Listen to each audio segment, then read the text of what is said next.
అందరికీ నమస్కారం. నేను మీ దేవి. యాటిట్యూడ్ లవర్ రెండవ భాగం. రచయిత మోక్ష గారు. అన్నయ్య వచ్చావా? ఈ 5 గాగ్రాల్లో నాకొక 3 సెలెక్ట్ చేయవా అని అంది మధు.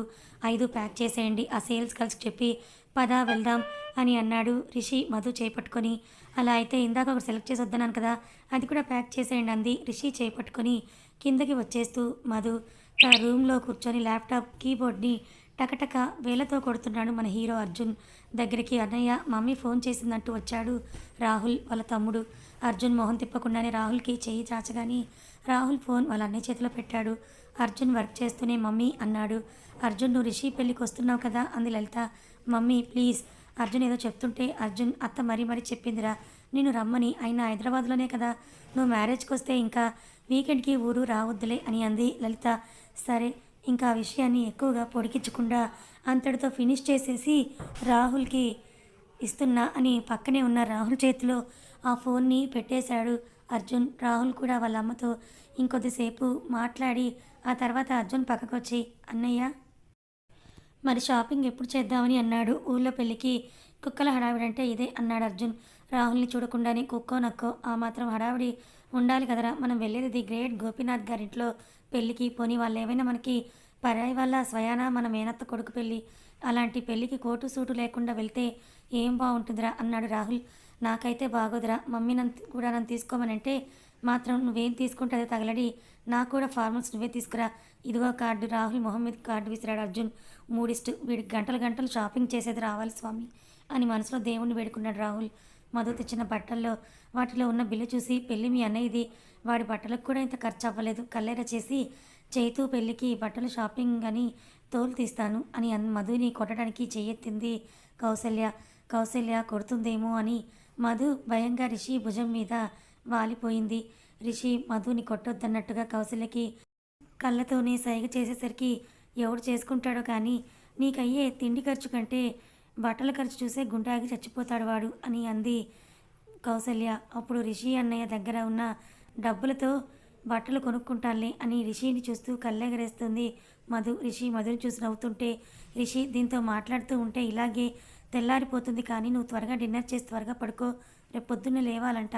కౌసల్య అన్న మాటకి రిషి తలూపుతుంటే, నేను ఈరోజు త్వరగా పడుకుంటాను మమ్మీ, ఈరోజు చాలా డ్రన్సీగా ఉంది, పొద్దున్న ఎగ్జామ్ కూడా కునికిపాట్లు పడుతూనే ఉన్నాను, అలాగే రాశాను కూడా అంది మధు ఒళ్ళు విరుచుకుంటూ. అప్పుడే పడుకుంటావా మధుని డౌట్గా చూస్తూ అడిగాడు రిషి. అప్పుడే అంటే డాడీతో మాట్లాడి డిన్నర్ చేసి పడుకుంటాను అని గోపీనాథ్ గారిని వెతుక్కుని పరుగు పరుగున వెళ్ళిపోయింది మధు. రిషి పెళ్లి గురించి వాళ్ళ తమ్ముడు రవిశంకర్తో మాట్లాడుతున్న గోపీనాథ్ గారి దగ్గరికి డాడీ అంటూ వాలిపోయింది మధు. మధు రాగానే ఈయన మధు చుట్టూ చేవేసి అప్పుడే అయ్యిందా షాపింగ్ అని అన్నారు. రిషి అన్నయ్య కంగారు పెట్టేస్తేనే ఇంత త్వరగా వచ్చేసానంది. ఆయన మాటకి రవి గోపీనాథ్ గారు ఇద్దరు నవ్వుకున్నారు. అన్నయ్య రిషి పెళ్ళైన తర్వాత మన బంగారానికి కూడా పెళ్లి సంబంధం చూడాలన్నారు రవి. గోపీనాథ్ గారు నవ్వి మధు తల నిమిరారు. మనకంటే ఆస్తిపరుడిని అందగాడిని మనం చెప్పినప్పుడల్లా మన బంగారాన్ని మన దగ్గరికి తీసుకొని వచ్చేవాడిని మన ఇంట్లో వదిలిపెట్టి పిలిస్తే పలికేంత దగ్గరలోనే ఉన్నవాడినే చూసి మన మధుకి ఇచ్చేద్దాం అని ఆయన అంటుంటే బాబాయ్ అంటూ సిగ్గుపడింది మధు. పాపం వచ్చేవాడు ఎవడో మిమ్మల్ని చూసి కాశీయో రామేశ్వరమో పారిపోవడం ఖాయం అంది కౌసల్య అక్కడికి వస్తూ. ఏమీ కాదు, మన మధు కోసం రాకుమారుడే వస్తాడు చూడు వదిన అని రవి అంటుంటే అక్కడ ల్యాప్టాప్లో తలదూర్చేసి మరీ వర్క్ చేసుకుంటున్న అర్జున్కి ఒక్కసారి పొలమారింది. రాకుమారుడైతే వాడు మాత్రం పారిపోడా అన్నాడు శౌర్య. అలా శౌర్య నోటి నుంచి ఆ మాట జారిందో లేదో రవి గోపీనాథ్ గారిద్దరు శౌర్యం చూపులతో కాల్చేసేలా చూశారు. హిహి నేననేది బాగా పరిగెత్తడం వచ్చిన రాకుమాని చూడండి అంటున్నాను. వెర్రి నవ్వకటి నవ్వాడు శౌర్య. గోపీనాథ్ గారు రవి ఇద్దరు శౌర్యని చూపులతో కాల్చేస్తూ ఉంటే ఆ చూపుల వేడికి తట్టుకోలేక అక్కడి నుంచి పక్కకి వచ్చేశాడు. ఏరా వాళ్ళ దగ్గర రోజు తిట్లు తినకపోతే నీకు ఆ రోజు గడవదా అని శౌర్యని అడిగింది. శౌర్య వాళ్ళ అమ్మ మధు వాళ్ళ పిన్ని సుశీల. పాపం నువ్వు కూడా ఏంటి సుశీ వీడినే దెప్పొడుస్తావు వాళ్ళలాగా అంటూ శౌర్య చెంప నిమిరింది కౌసల్య. థ్యాంక్స్ పెద్దమ్మ, ఈ ఇంట్లో నువ్వైనా నన్ను అర్థం చేసుకున్నావు. ఆ మధుని త్వరగా ఇంట్లో నుంచి పంపించేస్తే అప్పుడు ఏ ఇంట్లో నాదే హవా అని కౌసల్య భుజం మీద వాలాడు శౌర్య. మధు ఏంటి ఇంకో నెలలో మనం వెళ్ళిపోతున్నామంది సుశీ. ఆ మాట విని శౌర్య మౌనంగా ఉంటే కౌసల్య మాత్రం కళ్ళు పెద్దవి చేసి ఏంటి సుశీ అంది. పెద్దమ్మ స్లోగా, ఈ విషయం ఇంకా కన్ఫర్మ్ అవ్వలేదు, ఈలోపు ఇది మధుకి తెలిస్తే గొడవ గొడవ చేస్తుందన్నాడు. ఇంతలో మధు అక్కడికి రావడంతో అందరూ ఆ విషయం ప్రస్తావించలేదు. ఏంటి మీ అందరూ అలా ఉన్నారు? ముగ్గురు మొహాలు మార్చి మార్చి చూస్తూ అడిగింది మధు. ఏం లేదులే, నీ పెళ్ళి అప్పగింతలకి ఎలా ఉండాలో ఇప్పటి నుంచే ప్రాక్టీస్ చేస్తున్నారు అన్నాడు శౌర్య. అందరికీ నా పెళ్లి గోలే అని శౌర్య చెవిలో ఏదో చెప్పింది మధు. మధుకి కనిపించేలా శౌర్య బొటనవేలు చూపించాడు. ఏంటి ఆ గుసగుసలు? కౌశల్య అడిగితే రేపొద్దున మా ఆయనతో ఇంట్లోంచి లేచిపోవడానికి ప్లాన్ చేసుకుంటున్నానులే అని శౌర్యని అక్కడి నుంచి లాక్కొచ్చేసింది మధు. ఇది నిజంగా లేచిపోయినా లేచిపోతుందని సుశీలను చూసి నవ్వి, మధు చిన్నోడు భోజనానికి రాలేదు, పిలుచుకునిరా అంది కౌసల్య. ముందుకు వెళ్తున్న మధు తనకి ఎదురు వచ్చిన చైతూని చూసి, మమ్మీ నేను చిన్నోడితో మాట్లాడట్లేదు, ఎందుకో చెప్తే నువ్వు కూడా మాట్లాడు, చిన్నోడు ఏమన్నాడో తెలుసా అని అంది. మధు అంటుంటే చైతు వెంటనే మధు నోటికి తన చేతుల్ని అడ్డుగా పెట్టి, ఈ విషయం మమ్మీకి చెప్పకపోతే నువ్వు ఇప్పుడు కార్ రేస్కి వెళ్తున్న విషయం నేను కూడా ఎవరికీ చెప్పను అన్నాడు. మధు చైతుకి దూరం జరిగి, ఇంకెప్పుడు ఆ విషయం ఎవరికి చెప్పను, నాకు ప్రామిస్ చేయి, నేను ఏ విషయం మమ్మీకి చెప్పను అని చేయి చాచింది. మధు ఇబ్బందిగా మధుని చూశాడు చైతు.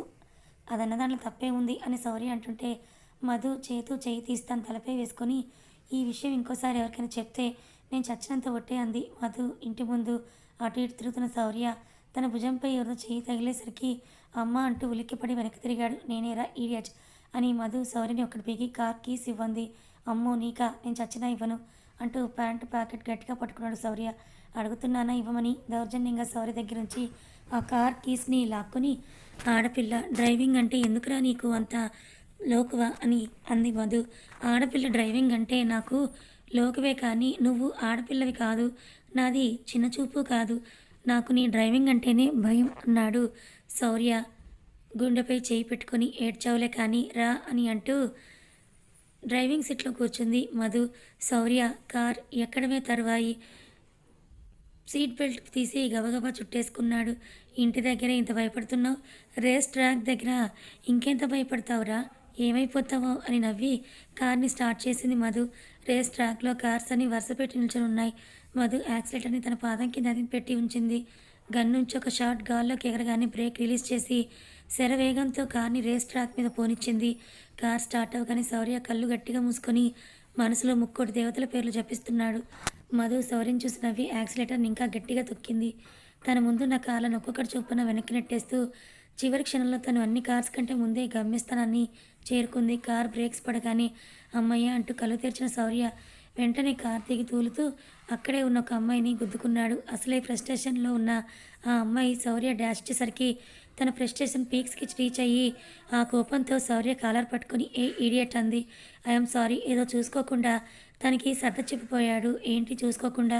అందమైన అమ్మాయి కనిపించేసరికి అబ్బాయిలందరికీ కళ్ళు నెత్తికెక్కుతాయి, కావాలని వచ్చి గుద్దేయడం, తర్వాత చూసుకోలేదు అని సర్ది చెప్పడం అంటూ తన ఫ్లోలో తను శౌర్యని తిడుతూ ఉంటే అప్పటి వరకు వీళ్ళిద్దరిని మార్చి మార్చి చూస్తూ ఉన్న మధు తన పోనీటైల్ని బిగేసి, ఏంటే అందం అందం అంటున్నావు, అక్కడికి నువ్వేదో పెద్ద అప్సరసలా అని రంగంలోకి దిగింది.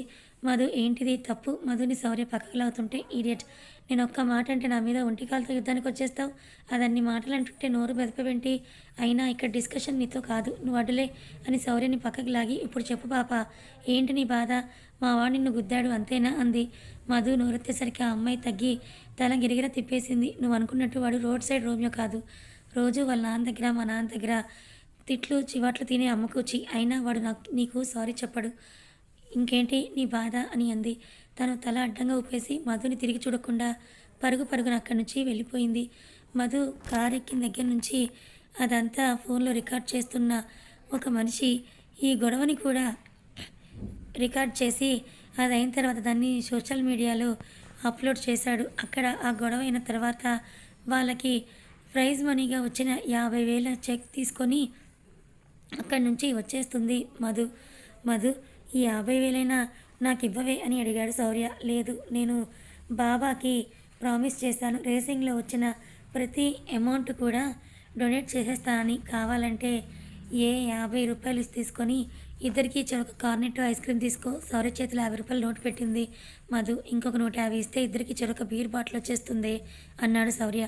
ఆ 2 నీ చేతిలో ఉంచి ఫోటో తీసి బాబాయ్కి వాట్సాప్ చేస్తే మధు అంటుంటే వద్దులే అని చుట్టూ చూసి ఐస్ క్రీమ్ పార్లర్ అక్కడ ఉంది వెళ్దాం పదా అన్నాడు శౌర్య. తన వర్క్ కంప్లీట్ అవ్వగానే ల్యాప్టాప్ పక్కన పెట్టిన అర్జున్కి చాలా టైర్డ్గా అనిపించింది. బాల్కనీ నుంచి వచ్చిన చల్లటి గాలికి అర్జున్ తన ఒళ్ళు విరుచుకుంటూ రాహుల్ నేను అలా వాకింగ్కి వెళ్ళొస్తానురా అని అన్నాడు. చెవిలో హెడ్ ఫోన్స్ పెట్టుకుని వెబ్ సిరీస్ చూస్తున్న రాహుల్కి అర్జున్ ఏం చెప్పాడో వినిపించకపోయినా కూడా సరే అన్నయ్య అన్నాడు. రాహుల్కి ఏమీ వినిపించలేదని తెలిసిన అర్జున్ మాట్లాడకుండా బయటకు వచ్చి డోర్ బయట నుంచి గడియ పెట్టి రోడ్డు మీదకి వచ్చాడు. స్వతహాగా ఒంటరితనాన్ని ఇష్టపడే అర్జున్కి ఆ 12 గంటల టైంకి పల్చగా ఉన్న ట్రాఫిక్ను చూసి మనసు చాలా ఆహ్లాదంగా అనిపించింది. అక్కడే ఒక బెంచ్ మీద కూర్చొని కాళ్ళు ముందుకు చాపి కళ్ళు మూసుకున్నాడు అర్జున్. శౌర్య నాకు చాక్లెట్ ఫ్లేవర్ రా అంటూ ఒక అమ్మాయి గొంతు అంటే అది మధు అని మీకు తెలుసు నాకు తెలుసు కానీ అతనికి తెలియదు కదా. ఆ గొంతు వినగానే అర్జున్ గుండె సడి ఫాస్ట్గా కొట్టుకోవడం మొదలైంది. అర్జున్ కళ్ళు తెరిచి చూసేలోపు అమ్మాయి ముందుకు చాపిన అర్జున్ కాళ్ళని గుద్దుకొని సారీ బాస్ వెనక్కి తిరిగి చూడకుండా వెళ్ళిపోయింది. ఇంత అర్ధరాత్రి ఆడపిల్ల రోడ్డు మీద తనలో తనే అనుకొని ఇంకా రూమ్కి వెళ్దామని లేచాడు. ఇంతలో రోడ్డు మీద మెరుస్తూ ఏదో కనిపించడంతో దాన్ని తీసి తన జేబులో పెట్టుకొని అక్కడి నుంచి వచ్చేశాడు. ఆ మర్నాడు మధు కార్ మొత్తం భూతద్దం పెట్టి వెతికాను. నీ కాలిపట్టి ఎక్కడ కనిపించలేదని శౌర్య చెప్పిన మాటకి మధు మొహం నీరసంగా పెట్టి అవి తీసుకుని నెల కూడా అవ్వలేదు శౌర్య. మమ్మీకి తెలిస్తే చంపేస్తుందిరా అంది. మన అదృష్టం బాగుంటే అక్కడే ఎక్కడో ఉండే ఉంటుందిలే వెతుకుదామన్నాడు శౌర్య. వాళ్ళిద్దరూ అక్కడ గడ్డిలో వెతుకుతుంటే ఏమైందన్నాడు రిషి. అది కాలిపట్టి కనిపించట్లేదన్నయ్య. కంగారులో అసలు విషయం రిషికి చెప్పేసింది మధు. రాత్రి కార్ రేస్కి వెళ్ళారు కదా ఆ రేస్ ట్రాక్ మీద పడిందేమో అన్నాడు రిషి.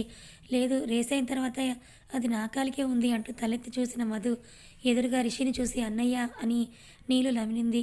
రేసింగ్ దగ్గరే పడిపోయి ఉంటుంది వెళ్ళి వెతుకు అన్నాడు రిషి. మధు పెదాలు రెండూ కూడా ముడిచి అన్నయ్య అని అంది. మధు ఇంకొకసారి అర్ధరాత్రి ఇంట్లో చెప్ప పెట్టకుండా ఇల్లు కదిలితే కాళ్ళు చేతులు విరగ్గొట్టి ఇంట్లో పడేస్తా అని మధుకి స్ట్రిక్ట్ వార్నింగ్ ఇచ్చి కౌశల్య గారు పిలవడంతో అక్కడి నుంచి వచ్చేశాడు రిషి.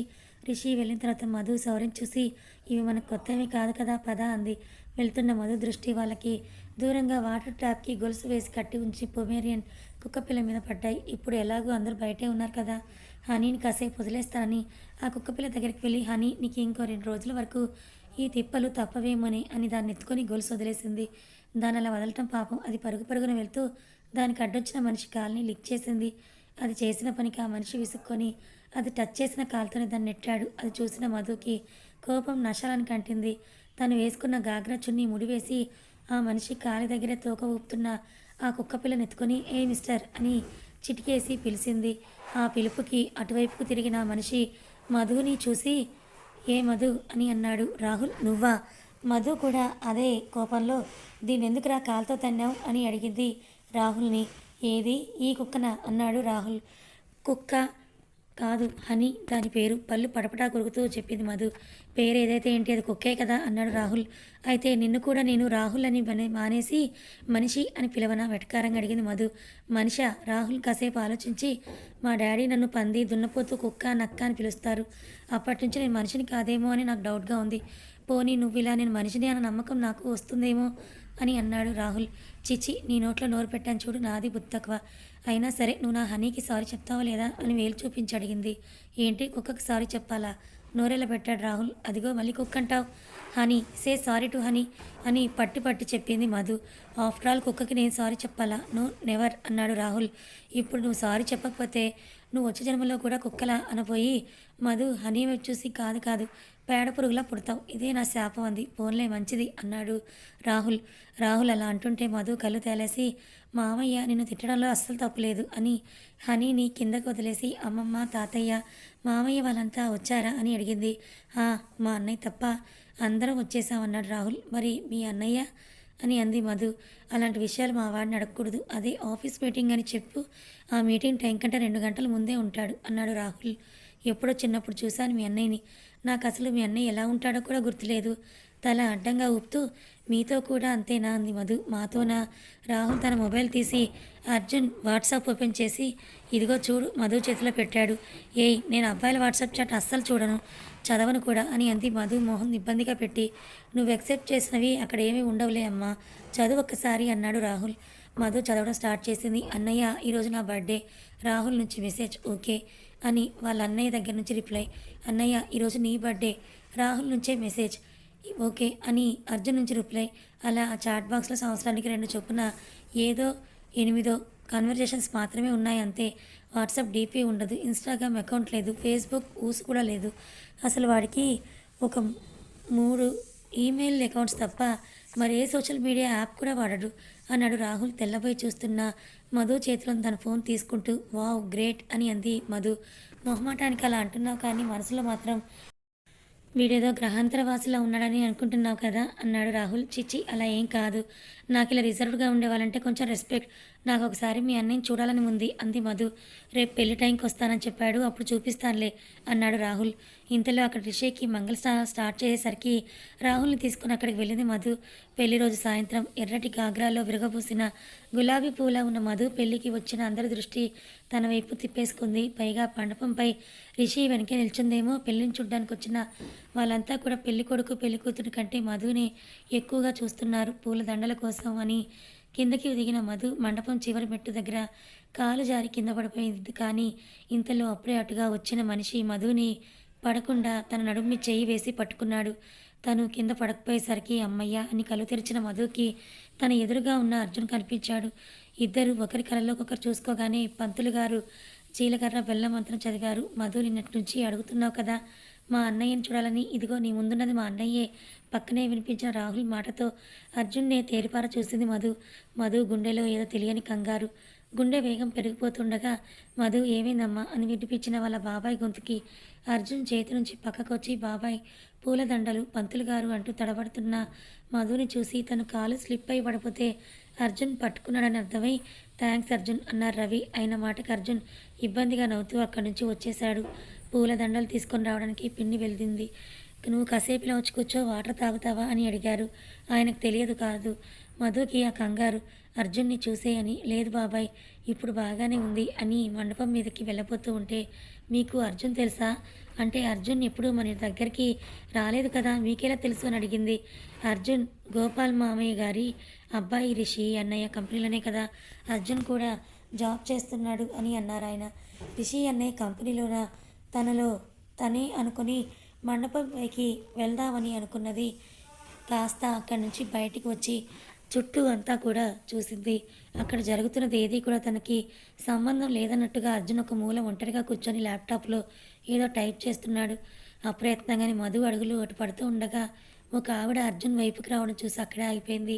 మధు అక్కడ జరిగేది చూస్తూ అర్జున్ నేను నిన్నటి నుంచి సమాధానం చెప్పలేకపోతున్నాను నీ గురించి.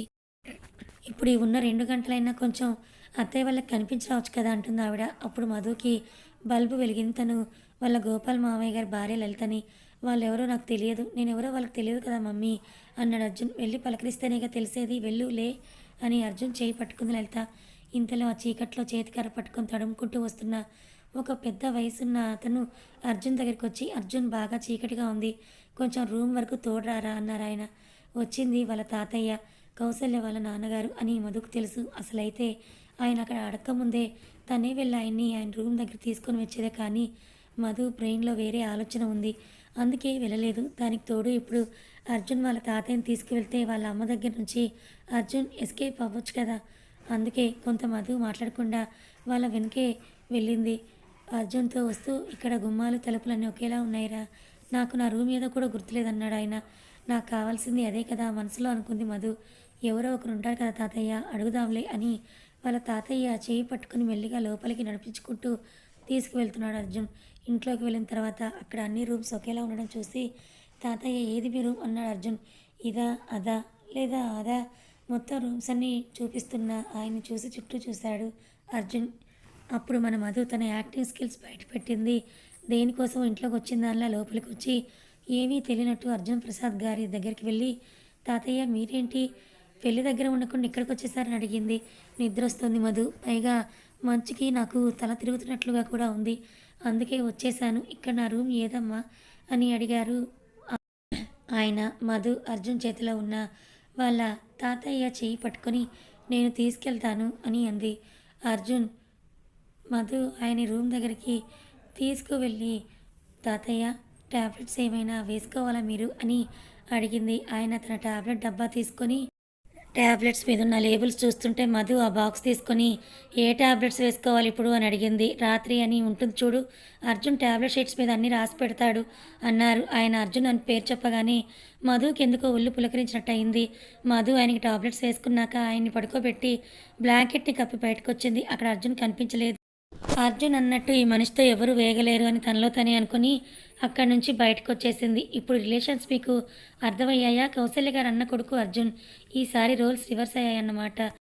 ఇప్పుడు అందరినీ ఇంట్రడ్యూస్ చేసుకుంటూ వస్తే స్టోరీ లాగ్ అవుతుంది.